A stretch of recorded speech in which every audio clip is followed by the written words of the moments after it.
Hello everyone. Defense Minister Thandi Modise said that she received a request by her predecessor, Mapisa Nqakula, for the department to assist her legal representation in her corruption case, which she is considering. However, Modise said on Friday the request unfortunately came through the office of the SANDF's head of legal service, General Eric Mnisi, who then actioned the request before seeking counsel from either her or the Secretary of Defense. Dr. Thabekile Gamede, spokesperson for the ministry, Amos Phako, said Mnisi actioned Mapisa Nqakula's request by approaching the office of the state attorney before first getting approval from Gamede, the department's accounting officer.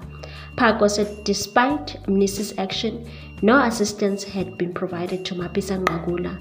Modise said Mnisi's handling of the matter without following existing protocols was tantamount to disrespect of executive authority in the department. Modise said, "I have instructed Dr. Gamede to look into Jan Mnisi's handling of the matter from an administrative and process point of view, as there are protocols that must be followed for such request." Modise said she was applying her mind to request the Mapisa Nqakula and would subject it to the prescripts of the law with the view of protecting public funds.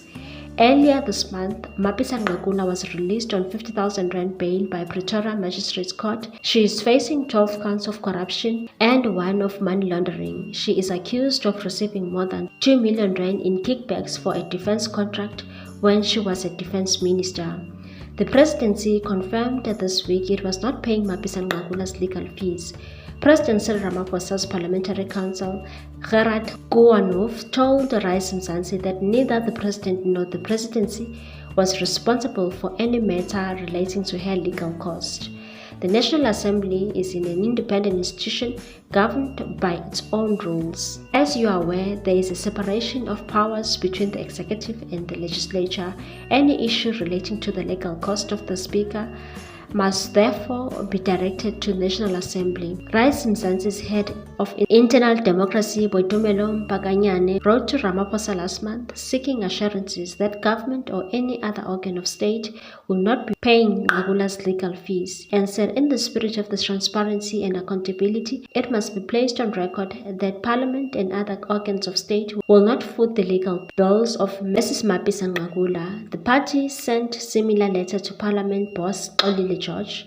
Party spokesperson Mabine Sebane said George was yet to respond to their letter.